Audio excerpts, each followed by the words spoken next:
And we are live. Welcome back, everybody, to Behind the ToolBelt episode 247. Thank you for joining us on this Wednesday edition. Today we have two special guests. Stay tuned. We will be back right after our short intro from our sponsors.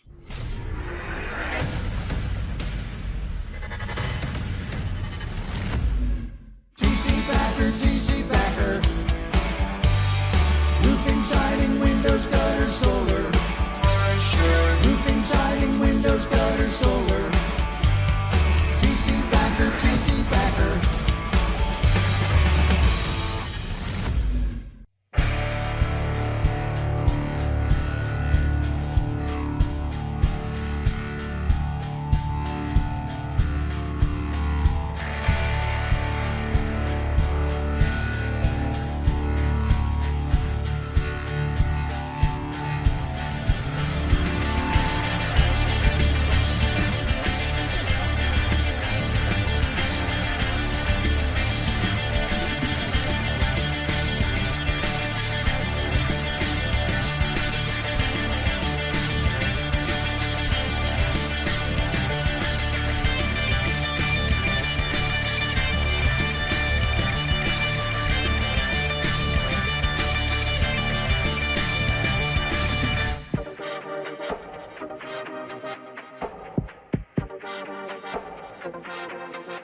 Is your lead flow down? Whether you're a company owner, office staff, salesperson, or installer, you're a roofing rock star. We help you get more leads with custom SEO, Google Ads, and a pro website.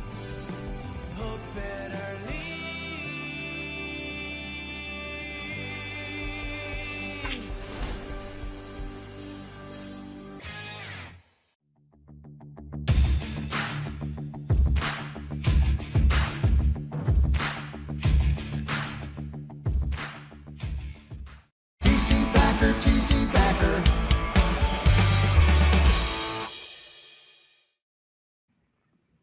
Okay, and we are back. Welcome back, everybody, on this Wednesday edition. We have two fantastic guests. I'm going to do the best that I can. I think Facebook kicked me out here. So if I seem distracted for a second, that's probably because I'm trying to get a code to get back into Facebook. So I'm assuming we're streaming live. So if anybody out there in the internet world sees or hears us right now, please let us know. So anyhow, we have Dylan McCabe and Jenna Lawson with the Limitless Group. How the hell are you guys today? Awesome. How are you? Fantastic. Besides, the internet is not cooperating with me that well today, but I think we will get through it. I'm a professional, right? So I'm going to have to ad-lib as best as I possibly can here until Facebook decides to cooperate with me. Dylan, how are you doing? Doing good, man.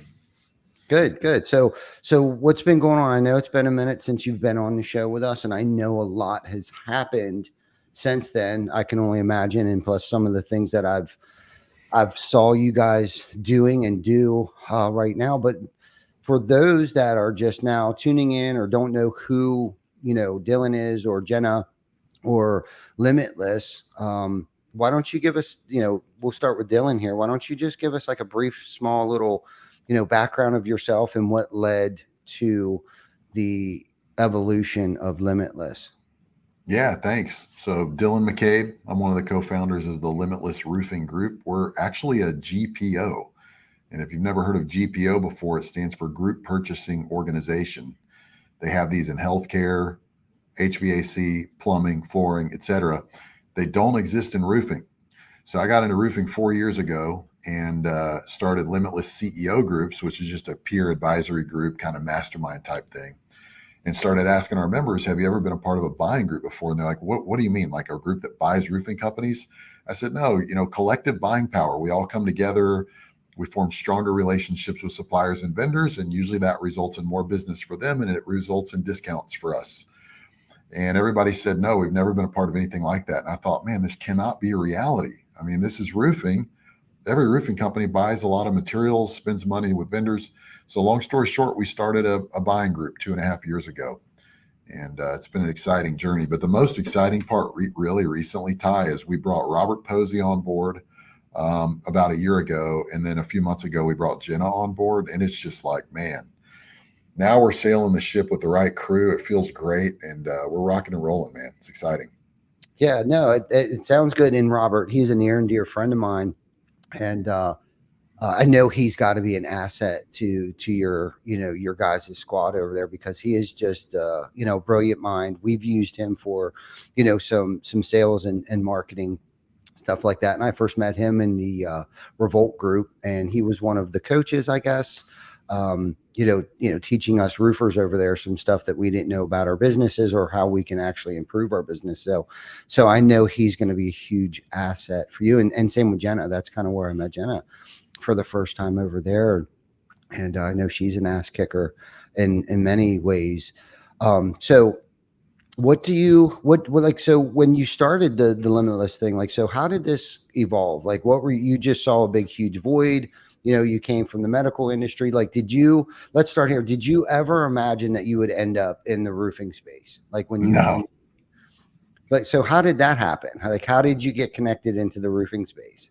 Well, I was in healthcare at a startup, a software and consulting company that was doing really well. I say startup, they were doing really well as a startup and growing, and they're still doing extremely well. And I was their first account executive, and called on doctors, and we sold enterprise level software that was really expensive. But I was there for about 2 years, and I'm an entrepreneurial guy. I like to start things and create my own things. And so there was just an unrest, or I call it a holy discontent, while I was there, because I just wanted to run my own company. So long story short, I was looking at what to get into next. And a buddy of mine named Miller Whedon, he's one of the owners of Limitless now. But I would run into him at like Christmas parties and stuff. And his wife and my wife are really good friends. And I noticed every time I was around him, he seemed really relaxed. He would mention in passing, like, yeah, I think I'm going to take the month of December off and do some hunting and this. I'm like, what does this guy do? And he was a roofer. He had a roofing company, and he'd been in roofing for a long time. His dad started the company and stuff. So I thought, man, let's get together and talk about that. Can we do lunch sometime? I'm looking to what to get into next. I'm an entrepreneurial guy. I've been in sales for years as well. So long story short, we had lunch, and we both agreed this might be a good idea, but let's talk to our wives, because they're really good friends and we don't want to mess that up. So we talked to our wives, and they were both like, yeah, we thought you guys should have been working together years ago. So Miller was like, look, man, I'll bring you on as a sales guy, but in 1.5 to 2 years, you're going to know everything you need to know to start your own company, and you're an entrepreneurial guy. And he said, I will help you do that. And I was just like, wow, what a way to start, a relationship. And of course I come in with all these ideas. Let's start a podcast. Let's start, all these things. And so we started some stuff together, and, but the idea of the buying group just kept coming up, and we just couldn't turn away from it. The opportunity was too big, and it's kind of a blue ocean since there's no competition. Yeah, no. And I like how you put that, like there's definitely a blue ocean, there's not many, buying groups, and things of that nature. So where have you seen it be most beneficial to a contractor? Yeah. Like why would I want to join? Why would I want to join Limitless, and what benefits would I get from it? Yeah. Well, it comes down to relationships. You get a different relationship with a supplier or manufacturer when you join our group, because, like I was texting back and forth with the VP of Beacon yesterday. It's that kind of a relationship. And we get to go to the table. We get to sit at the table, have these conversations on behalf of our group. And the result is you reduce your cost of business. I mean, you're going to get to access programs that we've negotiated, that we've spent hours and hours, and sometimes even years, no joke, years negotiating deals on behalf of our members with companies like Tamco, Beacon, Atlas, SRS. And then there's just a whole list of vendors as well that we work with, like Lead Scout, Hook Agency, and so on, that they've been generous with our group. They've said, look, we want to form a strong relationship with you. We're willing to make this very beneficial for your members. So you get better relationships and you reduce your cost of business, which means a better net profit at the end of the year. Mm-hmm. Yeah. Yeah. And cash flow is a big deal. I mean, that's a whole other topic that, we might even want to, venture down here. But for Jenna, let's I got a couple questions for Jenna here. Why don't you give us a little bit of your background for those that may not know who you are yet, and hopefully they'll get to know who you are by the time we're done with this podcast. But give us the kind of nutshell version of, where you came from, how you got into the roofing industry, and then what role you're playing today in Limitless.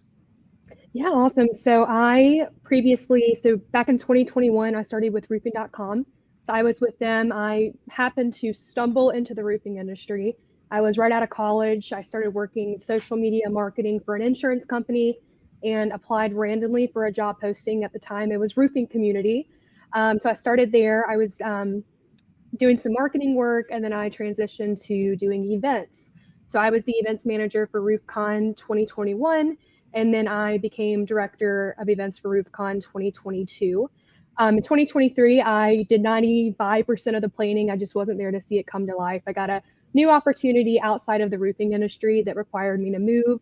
I think I had a week to find someplace to live, and I started working for an agency that does live events for brands like Ferrari, Bugatti. So it was the exact opposite of roofing. And soon after, I kind of realized that I love the event space in roofing. I love the roofing community. I love just everything about the roofing industry. And I really missed, the event world, especially. So I made a post on Facebook saying, hey, like I'm wanting to get back into the industry. I previously worked with Robert Posey at roofing.com.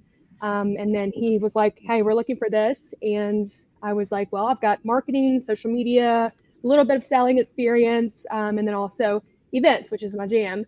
And then met with Miller and Dylan, and the rest is history. So now I'm kind of doing marketing, events, client success. I'm working with the partners. So I'm kind of doing a lot for Limitless, and I love every bit of it. Right now I'm really focused on the event that we have coming up October 1st, which is less than 2 weeks away. So it's going to be my first event that I've planned since RoofCon 2023.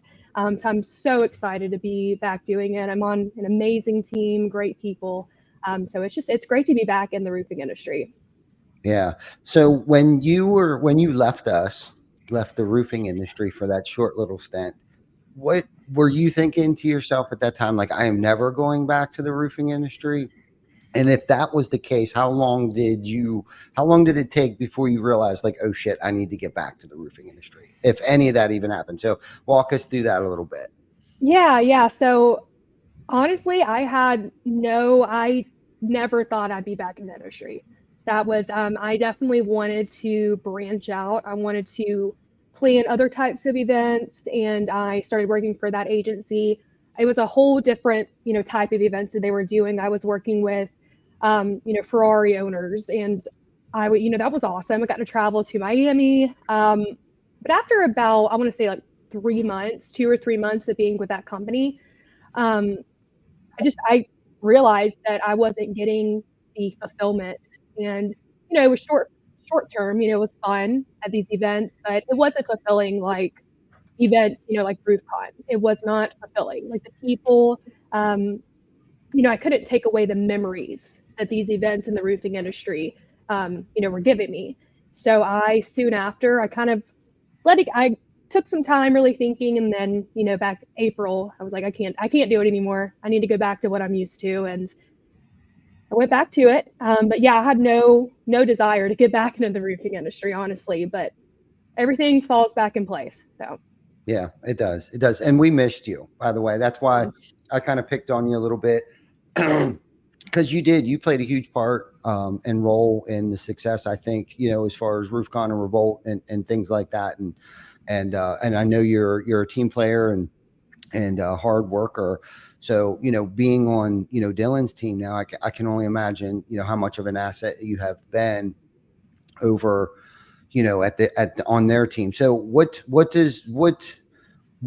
you guys trying to accomplish, with this, what was your vision? Let's start with Dylan. Like, what was your vision when you wanted to create an event?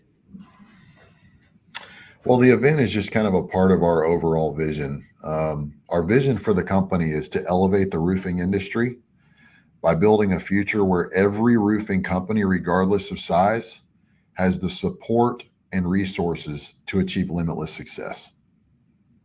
And that happens when you bring people together. So in our group, there's a free level, and guys get to join, company owners get to join and get access to all the buying power for free. But we have a paid level where there's a community. That's where the real turning points occur for guys, when they can talk to one another and say, how are you handling cash flow? How are you handling recruiting? I've got a TPO job coming up. I've never done that before. Can I talk to somebody for an hour? That's where the life change takes place. So our event is like a one-day experience of what it's like to be a part in our paid group. That's our vision for that, is get as many roofing owners together as we can in a room and have an event that's not just speakers and famous people.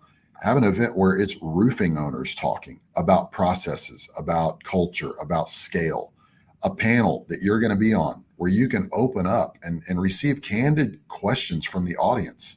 That's the goal, is to get roofing owners together and have hours of networking, sharing, hot seats, roundtable discussions, and really make it life-changing. Like we talked about that. We're like, what do we want to happen at this event? We want lives to be changed. So that's the goal. I mean, I'm not saying we're going to do it with perfection. We are not a finished product. I mean, there's going to be things we can improve on, of course, but that's the goal. Mm-hmm. No, that's so good, because a lot of people, I think a lot of people, when they get invested with things like this, it becomes more so about them and what they're going to get out of it. And Dylan, in our last conversations that we had, I know the type of person that you are. You're a giving person. You want to see people succeed and things like that. Your core values align a lot with mine. So this is great. And that's kind of why I asked what your vision was, because I knew you were going to say something along those lines, like where you just want to impact as many contractors' lives as possible on all facets and all fronts of the pains of business, whether it's cash flow or, just to put people in the same room together and network and create and galvanize relationships. Because let's face it, our network has become our net worth, right? And it's because of knowing people like Jenna, Robert, Dylan. It's because that's what has made our businesses so successful, was through meeting people like you at events like this. That especially because it's not a roof con, at least not yet. And I don't know if that's like your vision someday, is to have like 4,000 people to show up at one of your events. But I personally feel like these smaller, more intimate, 500 plus people type of events is where I've gotten most of my nuggets from, where I left with, where I felt like it could be more vulnerable. I had more one-on-one time. The groups were smaller and more intimate, and I was able to take home, not just a relationship with somebody, but I was able to take with me, some knowledge that was true, authentic, not just like, hey, look at me kind of stuff. But I felt like in that room where it was smaller, we were all able to be more vulnerable. I think there wasn't so much going on. But Jenna, what's your vision for this? Because I know you're in it to win it, and you take ownership in this. So like, what's your vision for this? My vision for this, I think that what makes this event different is the fact that it is owners only. So my vision for this is to, help contribute to this knowledge that these owners are getting from this event. Obviously I'm the planner, but I'm also working on the content side as well with the speakers, coming up with the hot seat topics, the roundtable discussions. I think I'm more on that side, more so than, past events. And I think by playing, the role of leaving the industry for a year and just being able to take back, the experiences, outside of the industry has really, really helped. So I really want to bring that to the industry, my experiences and how, I can help generate topics. And I think that this being an owners only event will definitely help with that, because we can concentrate on one thing. At events, it's broad topics, it's kind of everywhere. And this one is just going to be owner owner centric. And I think that that's why this event is so different. But I want to bring not just the planning side of things. I want to bring more to the table than I have at events previously.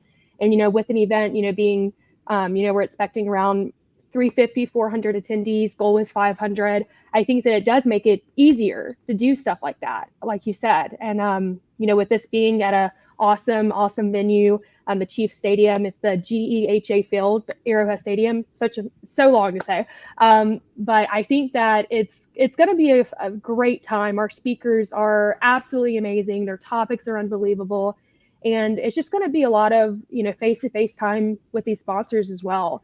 I think with it all being in one room, it's going to be just so easy to really just be face-to-face with these owners and to figure out their needs and what types of people they're needing, help with recruiting, help with their marketing. I think that this is going to bring everything to the table that they're going to need and to improve on in their businesses.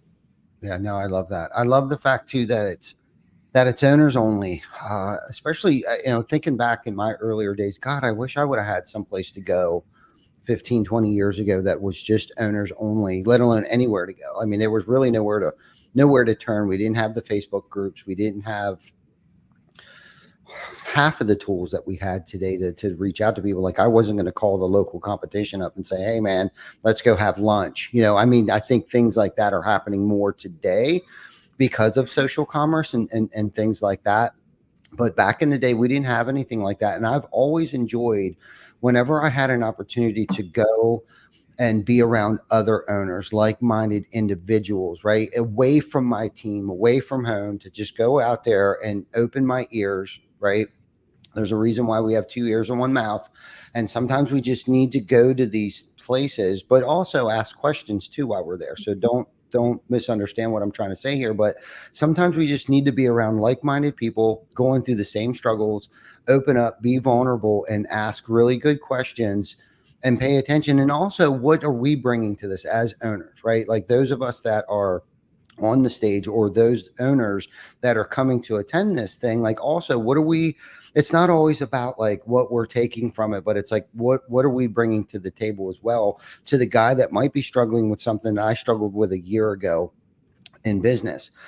So I really love the concept. I love what you guys are doing. And I feel like there needs to be more of this, because for us owners, sometimes we just need to get away from our teams or other salespeople. And let's face it, the struggles that we face as entrepreneurs is going to be way different than like a sales manager or a salesperson or accounts payable or receivable person. Like, we need to come back home to give these people direction, right? And where do we go other than the Limitless event in Kansas City to abstract this information, to be able to go home, to improve the quality of our businesses? I can't imagine anywhere else to go. And I know I'm super excited about this. So what, I guess after this event is happening, do you guys plan on doing like one more this year, or you're not going to schedule anything till next year? Like, what's on the horizon for the Limitless summits? I think for now it's probably just an annual event, but we would like to do smaller events locally, get a group of 50 contractors together or whatever. But for now, an annual event. Once we get bigger, we'll probably do twice a year. But the focus will probably be our members, like just getting our members together in a big group. And it'll probably, I would like to see a bigger block of time for just that informal experience of hanging out together. Like, let's have lunch and then let's break for 2 hours. Go find 2 or 3 other guys, share your biggest challenge, and just talk. Like, to me, that would be worth, $1,000 a ticket. But we want to, we'll find out, we'll figure out a way to charge less, hopefully, as the events go on. But yeah, we definitely want to do more events, but we want to keep it, like you said, just that intimate setting, kind of like there's a mega church here in Dallas called Watermark, and it's massive. And if you go there and you don't know anybody, you're going to feel like, it's just an overwhelming experience, and you're not going to know anybody. It's going to feel really awkward. The way they've dealt with that is they decided, well, and I'm not a member there, by the way, but I know about the church. They're famous in the Dallas area because they do small groups so well. And if you meet somebody that goes to Watermark, it's all they talk about is their small group. They don't talk about the preaching on Sunday. They don't talk about how beautiful the campus is. They don't talk about all the amazing initiatives. It's their small group. So they keep getting bigger by getting smaller. And that's what we want to do with Limitless. Keep that small group kind of feel to it. Yeah. Yeah. No, I like that. I think you definitely get more out of the intimacy. And I think what starts to happen is you form a fellowship and a camaraderie, right? Like, not only did I just leave with a bunch of stuff, but I just left with some friends, people that now I feel a part of. Like, I'm not the only one going through these situations. There's people all over the country that are. And that's where you guys are setting the stage and putting it out there, where it's like, hey guys, if you're struggling with this, and I love the different topics that you guys have, you know, each topic, each speaker, how did you get where you're at? Like the 8-figure CEO panel, you know, that in itself, with having a few of us up on stage and with questions and answers and Q&A, I mean, that is, you know, that is probably one of the best things that you could potentially do, because how we got here may not be the same as the guy sitting next to me, and they may not have experienced what I experienced coming through. But with, you know, both of us giving both of our insights on whatever topic it might be, may help people. And honestly, that's why when Jenna reached out to me, I was all in, because that's where I'm at in the season of my life. Like, where can I help people go, you know, fast forward through what I had to go through, and teach them, like, hey, you know, this is what I did, and it hurt really bad, and it probably put us back about 6 months, or it was very costly, and like, what can I do to help people? And that's really just kind of like where I'm at in my life right now. Is whether you're in sales, whether it's in marketing, because these are all skills that, you know, as entrepreneurs, I think we have to master all of these skills at one time. And at least for me, I thought I had to be, you know, the CFO, you know, the chief financial officer. I had to be the guy that was writing all the checks, and I had to be the guy that created the website and threw out all the marketing. And I was the guy that did all of these things. And it was like, you know, after a while, I became mediocre at everything. I could not excel at anything in my life. And I know, for me early on, like, I didn't know how to delegate. I thought nobody could do it no better than the way that I was doing it. And when the pain got great enough for me, and I started to open my ears at events just like this, I heard people talking about, like, we got to learn how to trust first and foremost. You got to learn how to delegate. You got to learn how to empower other people to get where you want to go. It's going to take more people than you. You know, and when I started to really hear these things by going to events like this, being around other owners, being around other entrepreneurs, you know, I started to realize that, like, okay, well, I need to stop spending my time on how to create a website. Like, I really need to, like, stop working in the business and start working on my business. And I didn't hear things like this until I started to attend events like you guys are hosting over there. And it's like, that's why this is so important. And I know right now events are kind of getting a bad rap on certain platforms. People are talking shit about, you know, events and stuff like this. But I'll be quite honest with you, when I went to my first Win the Storm conference 11, 12, 13 freaking years ago, however long ago it was, that's when I realized that I'm not alone in this. I'm not the only one that's out there. Plus, I also realized that I wasn't as hot shit as I thought I was on a silver platter, that I was just a cold turd on a paper plate. It, like, really opened my eyes to, like, holy shit, these guys are doing multiple high 8 figures, and maybe 1 or 2 of them were actually doing 9 figures. Like, and I couldn't even fathom that at the time. Like, I thought I was thinking big until I actually got in a room full of really big thinking people. And it's because of having these events like you guys are hosting. And I praise you guys, because I know it's not easy. You both probably have full-time jobs within Limitless, and here you are going over and beyond to impact our industry, my industry, that I love so deeply. So I can't praise you guys enough. So thank you. Let's talk about some changes that you think might be coming or have come to our industry that you guys see. What do you see from your side? I see it from the contractor side, but you guys are on kind of like the distribution side of things. So, like, what changes do you see coming besides private equity? Yeah, I know everybody mentions private equity, but the thing is private equity is really coming after the top 5% of companies. So, 90 to 95% of contractors out there really don't have a great chance at a really attractive transaction. But other than that, there's just, I'd say the majority of our members are doing storm restoration work, insurance work, Texas, Colorado, Florida. We are seeing a lot of scary stuff on the insurance side with deductibles going higher, carriers refusing to pay for a roof if it's not a certain age. All these issues coming out. It's scary might be the wrong word, but there's some shifts taking place, and I think my thought is it's going to force more of a retail model on the industry as a whole, because homeowners aren't going to be able to afford their roof. They are going to have to finance even their deductible. And so I think roofing companies, a lot of the ones that we interact with in Texas and Florida and Colorado, they're going to have to up their sales game, because they're used to just, hey, let's see if this roof can get bought. That's not much of a sales process. I've been in sales for years.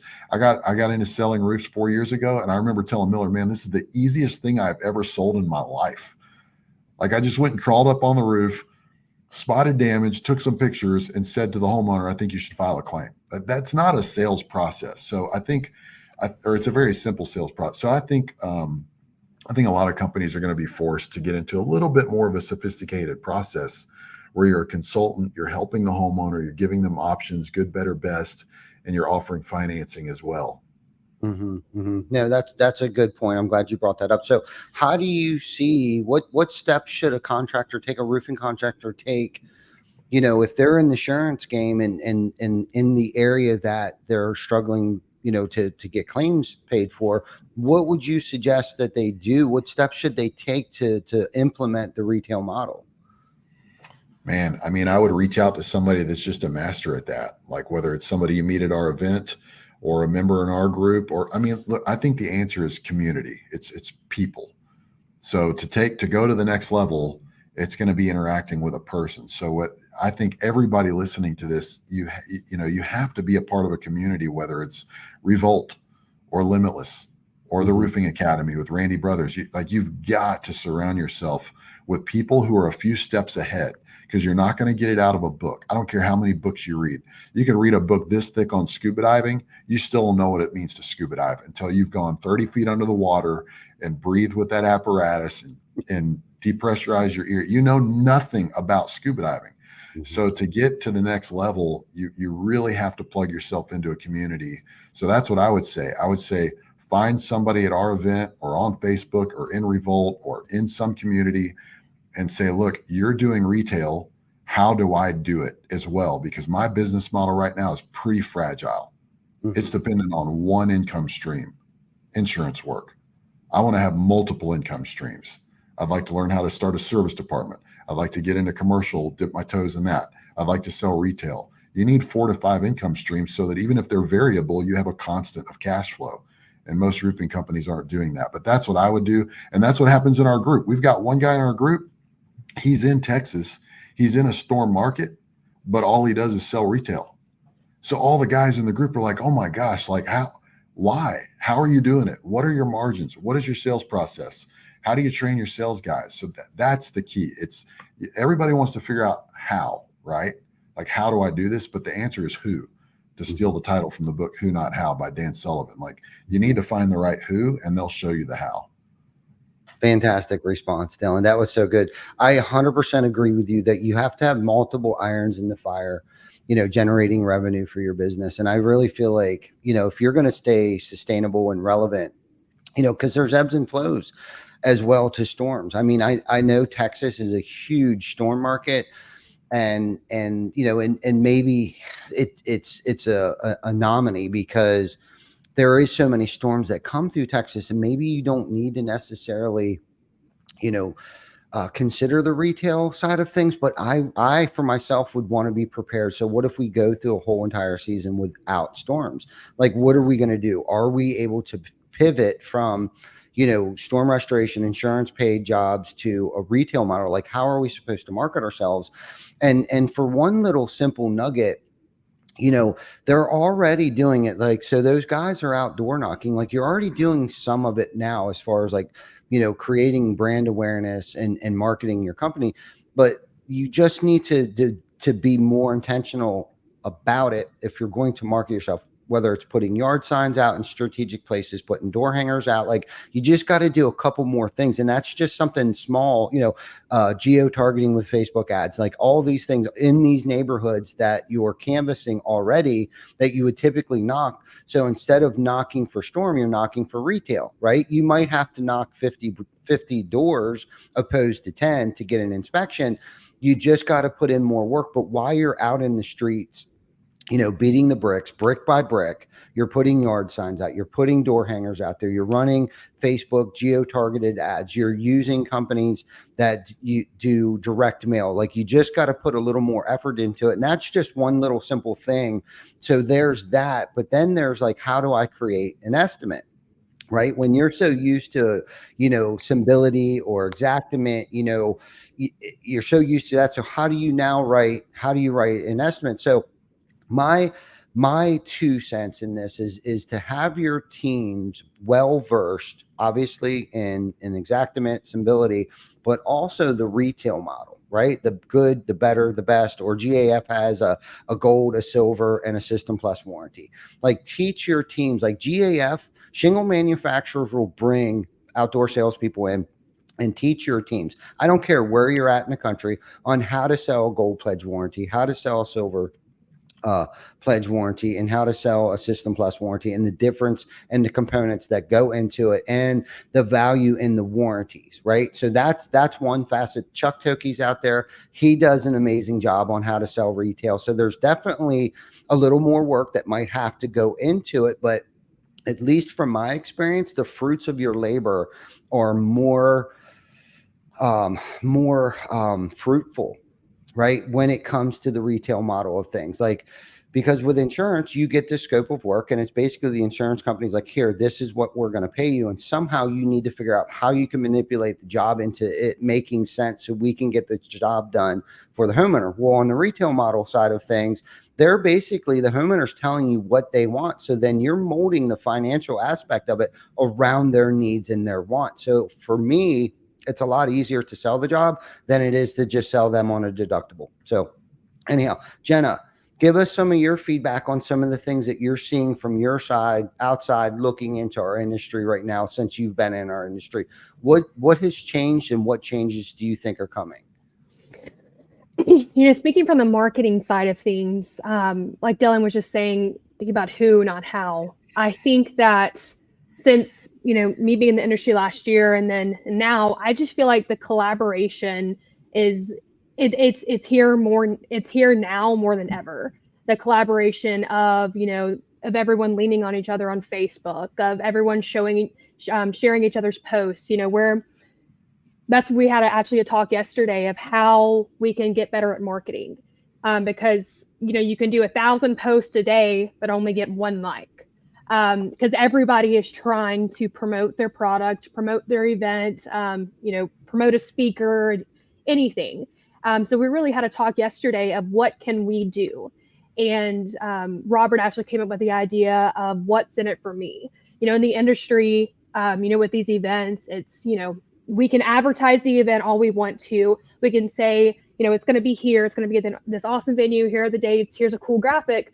But if they don't know what they're going to experience, what they can take away from this, they're not going to attend.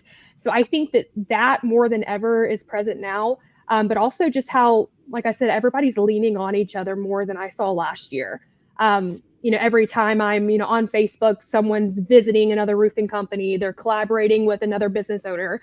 I think that's definitely been a change. And I think it's only going to, increase because it's working. We made a post yesterday. I worked with John Cenac on like his, the what's in it for me post. And, that's already gotten so much traction, and that was an hour ago. So that kind of just goes to show that we need to lean on each other. Who, not how. We need to stop worrying about the results, and we need to focus on who we can lean on. So that's what I've seen personally from the marketing side of things. I can speak on that. And then with the partnership side of things as well, I think just I've never really seen that side of the industry, but I'm working with these companies that, were exhibitors at RoofCon that I've, gotten to speak to, work with, help out, making their experience at the event great. But I'm really diving into their business and, what they're currently doing and how they can help our members. And I'm also talking to these owners more than I ever was before. And I'm figuring out who they're using, who their supplier is, what they're needing, and I'm connecting them to our partners. So I feel like Limitless is the middleman, and I'm definitely experiencing that more than I ever have before. That's my experience with it. I'm really getting to know these companies. I got to know who they were when I worked at RoofCon, but really didn't know what they did to the level of who they are, if that made sense. It was kind of just now I'm really, really getting to know everybody. I'm getting to know the owners, the partners, and just how everybody can help each other. Yeah, no, I like that. And I agree with you too. I think a lot more people are leaning on each other, not just, regionally, but locally as well. There's a couple contractors in our local area that have reached out to me in the past, and I'm grateful that they felt, comfortable enough to reach out to me because they watch this stuff, and they feel comfortable enough to reach out to me and ask me questions. And some of them are in the roofing industry. Some of them are in the siding industry. Some of them are in the fencing industry. I'm mentoring and coaching a few guys, 1 or 2 states away from me that we potentially dip into their state as well, because we cover multiple states. But I don't look at that as a threat, and I don't fear them whatsoever, because I'm a firm believer that all ships rise at high tide. And if they're doing good and we're doing good, Eric O just reached out to me and asked me to go look at a couple jobs for him. You know what I mean? So we partnered up. We've partnered up with other roofing contractors across the country and have become united. And I'm not saying all roofers have united, but there's a handful of us that have really united and pulled together to improve, one another's business, personal life, professional life, our companies, our employees' lives. You know what I mean? And it's great that we are where we're at today and where it's going, the shift that's happening right now. It's like we're uniting. And this is a skilled trade. For so many years, the roofing industry has gotten such a bad rap that, that they don't show up when they're supposed to show up. They're a bunch of alcoholic, drug addicts, and all this stuff. And it's really taken like this turn for the better of like this professionalism that a whole lot of us are trying to bring, and a lot of smart people like Dylan, you touched on. It's like, it's the who's that are coming into our industry right now. Like you came into our industry 4 years ago. Jenna came into our industry several years ago. Like people like you are coming into our industry. And I mean, the list goes on of the really smart people that are coming in, professional people that are coming into our space right now, that's really making it a better place, a better space. And we're getting a better reputation, I guess, for the trades, as far as trades go. And it's obvious, because why is private equity in our space at this moment? Because those guys are a bunch of professional hedge fund companies that come in and they got a lot of money, and they see that we're actually starting to do something right. Not that those that came before us didn't, but I feel like there's a lot of us that really want to leave this place better than it was when we found it. And I know that's one of our core values. So speaking on marketing, Jenna, this is still for you. What would you suggest? Because I talked about marketing, the old guerrilla style type of neighborhood marketing. But as far as like digital marketing and things like that, if I was getting into the business right now, what would you do if you wanted to start a roofing business next week, you and Dylan? What would you do? Where would your focuses be, and what would you do, and what message would you try to get out there? I would first establish, what are the core values that we want, we want to share with the world. I think when you have those core values, you can really build your marketing off of that. Don't look at these other companies as your competitor, like we were saying a minute ago. See what they're doing, but also keep in mind of your core values, because their core values are going to be, completely opposite of yours, or they might be similar. But your marketing definitely is going to play a huge role in, presenting these core values to the world. I definitely think that that's one of the most important things. Got to have a good website. Having a good website is also very, very important. It's probably one of the most important things. Definitely would get a marketing company to do that. I've tried to build websites before and it's been a disaster.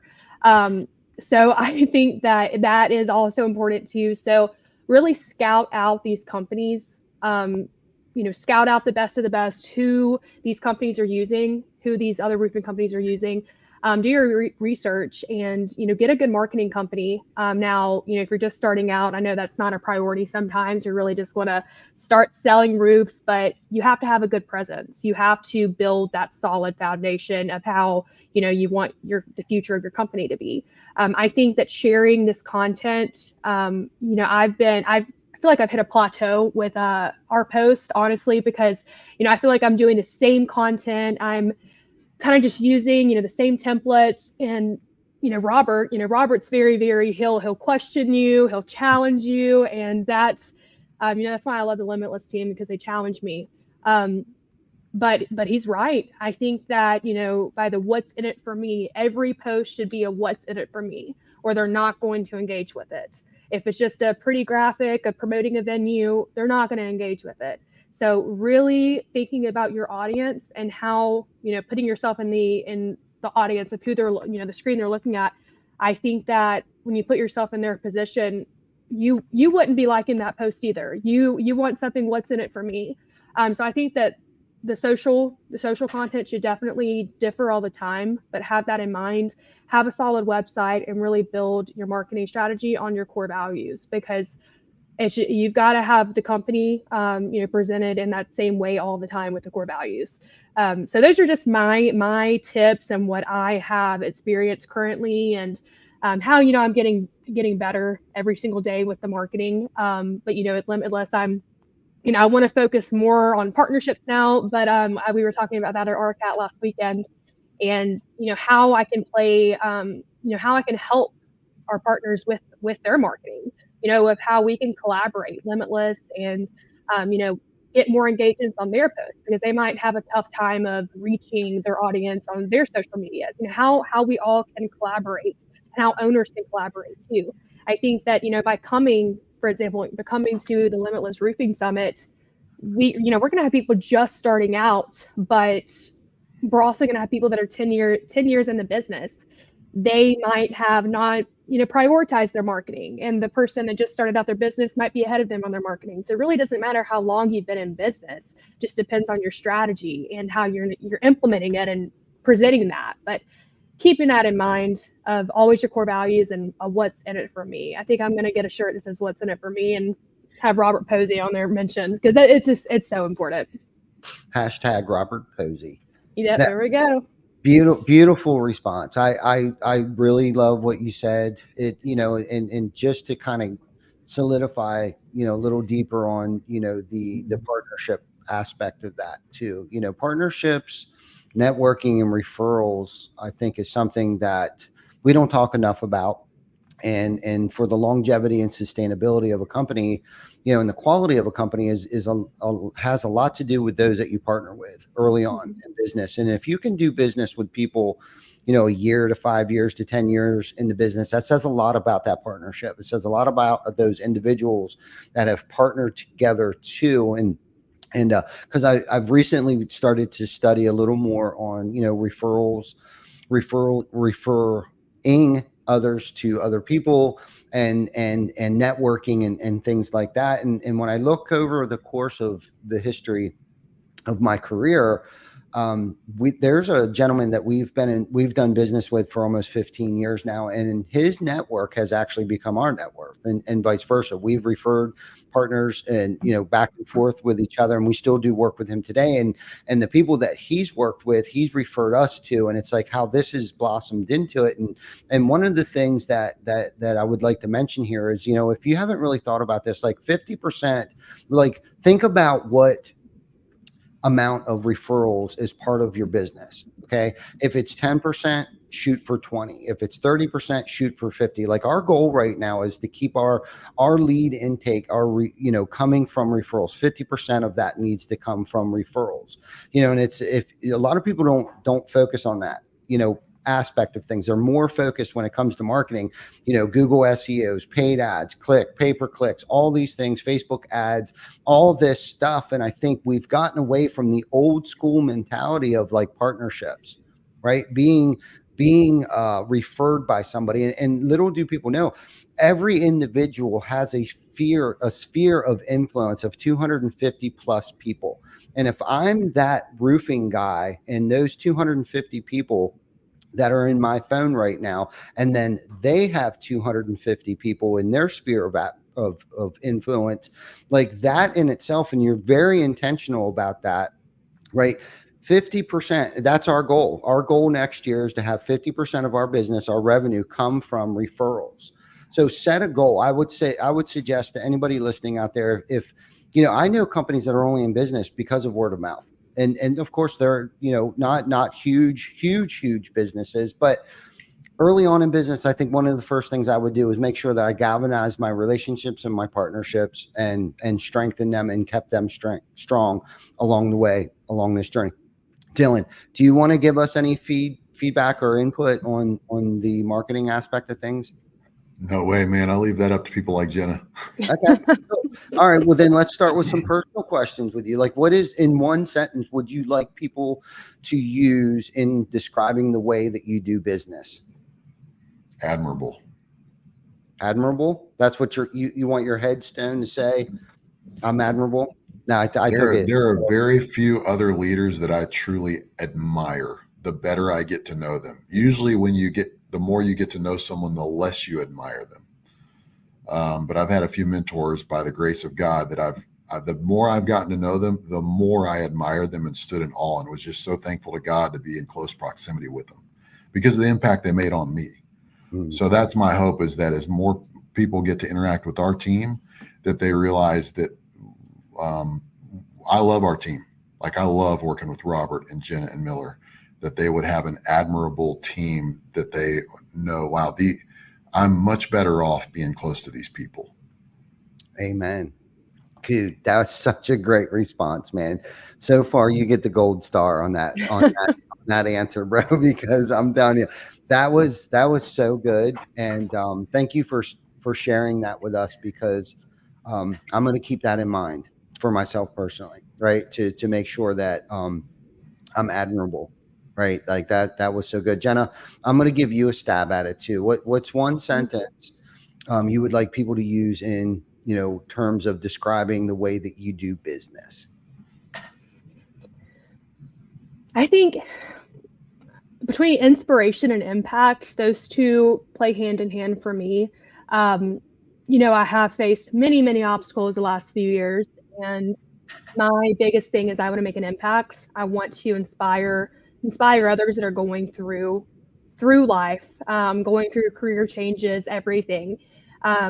And knowing it's okay to step away sometimes, really to get that new perspective, and coming back so you can be even more impactful and being even more inspiring. So those are probably the two words that I want to live by, whether that's personally, professionally.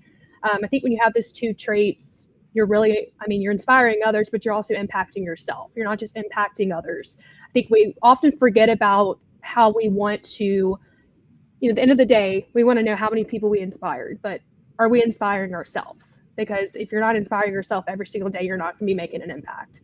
And I think that I've realized that, especially the last year. So definitely coming back to the industry really has helped me with doing that, of understanding my why and how I can do something. And that's through inspiration and impact. Amen. Amen to that. You got to stay inspired. You got to make sure you're eating so you can feed other people. So I love that. So I'm going to give you guys one more, and then we'll sign out here. We're coming up on the 1 hour mark here. Thank you guys for being patient with us while Vic worked hard to get us back online here. Now, we did stay live the entire time on our YouTube channel, so this video is out there live right now as we speak, but thank you for your patience. So I got one more question for you guys. You can pertain it to personal or professional, but what problem or defeat have you been dealt, and how did you turn it into an asset? I'll let Jenna go first. All right, you're going to think on that one. I definitely think change change has been a big thing for me the last few years. How to adjust to change, but how to improve yourself during the change. I think that change is scary, but change is also needed, as cliche as that sounds. But it really gives you a new perspective and causes you to look through a different lens that you never would have looked at if it hadn't been for that change. So whether that's moving like I did, starting over, not knowing anyone in a new place, starting at a career where I've only ever really worked in the roofing industry, I think that you really find yourself. And I hate to be cliche and say every quote that's been said before, but change is all about finding yourself, and it leads you back to where you were meant to be. I mean, sometimes you were never going to be in that spot, the spot that you desire to be in, whether that's, promoted to, director. I think that stepping away is going to be more of an impact than staying somewhere where you're stagnant. So that's, personally, but then also professionally, I feel like I would have never been able to, I feel like the last few months being with Limitless, I've, thought back of how I did one thing at my last job and how I should have done things differently, but because of that experience, I'm able to turn it around and have it, impact Limitless and impact and bring my skills to the table. So all that's been possible because of change. Mm-hmm. Amen to that. We have to go through what we have to go through in order to become the person that we are. And unfortunately, a lot of times that's self-inflicted pain, right? I don't grow without pain. And Ed Milet says, we got to keep in mind, like, this isn't happening to us, but this is happening for us. But we just got to figure out why this is happening for us at this moment. So Dylan, let's give you a stab at it. Do you want me to repeat the question, or just the biggest challenge? Yeah, that you've been able. How did you turn lemons into lemonade? I guess, in short. Yeah, I think starting the GPO, the Limitless Roofing GPO, is a big one, because it was an idea. But how do you get a deal with a major supplier like SRS without a group? And how do you build a group without a deal? So it's kind of impossible to have to launch this rocket. Because there's no rocket to launch and there's no fuel. But by the grace of God, man, it just so happened that one of our members had a roofing supply business that he started, and he ended up selling it to SRS, got to know Dan Tinker, the CEO, and he said, I think this is starting a buying group's a great idea. I'll email the CEO of SRS and let's see what he says. So he emailed Dan Tinker, and he said, it's a guy named Dos Rousseau. He's a South African guy, a really cool guy. He said, hi, Dan, this is Dos. I'm in a group called Limitless CEO Group with Dylan McCabe, and he has a business idea I think you need to hear about. And Dan emailed back within 30 minutes and said, I'd love to meet with you guys. And we got a meeting booked. I met them at their corporate headquarters. It was like an episode of Shark Tank. When you talk about a major challenge, I was completely outgunned. I was totally punching way above my weight because I was sitting across from the CEO of SRS, who negotiates for a living. Sitting next to him was the head of all their mergers and acquisitions, who negotiates for a living. And to the other side was their VP of sales.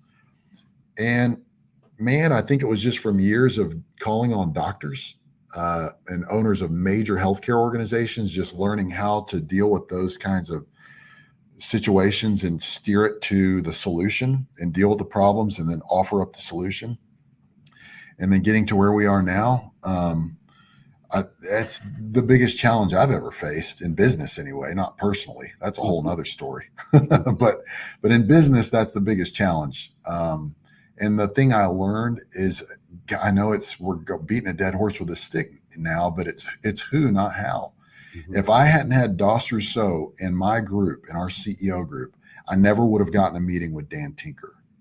If I hadn't called on doctors for 2 years, who, by the way, their egos, I'm not making a broad sweeping statement here, but owners of major healthcare practices, the numbers in healthcare are way higher than roofing. Drugs cost a lot more than shingles. And some of these physicians are, they've got healthcare practices that are pumping out serious money. And they've been to school longer than anybody else, 12, 13, 15 years. So you're stepping into a situation where they think it's a privilege to be talking to them. And as you go in, there's a sales rep walking out, and before you leave, there's a sales rep walking in. So I think facing that challenge of starting something from scratch and burning our ships and putting it all on the line. You know, am I going to make my freaking house payment this month? That kind of stuff.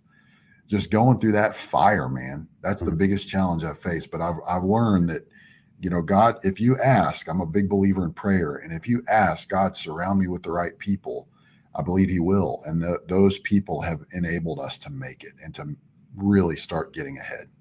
Yeah, no, I love that. Beautiful response. And that kind of threads this all together, you know, relationships, partnerships, right? Referrals, your network, your friendships, you know, and being a good friend, being a good referral partner, right? Like how now it's time for you, and I'm sure you already have, but if you haven't, again, I'm sure you have, is to reciprocate that to your friend that turns you on to Dan Tinker and those guys over there. You know, those are the life lessons that we learn along the way, is just galvanizing those relationships, man. Relationships and partnerships, man, are exactly how we all on this call right now have gotten where we're at today.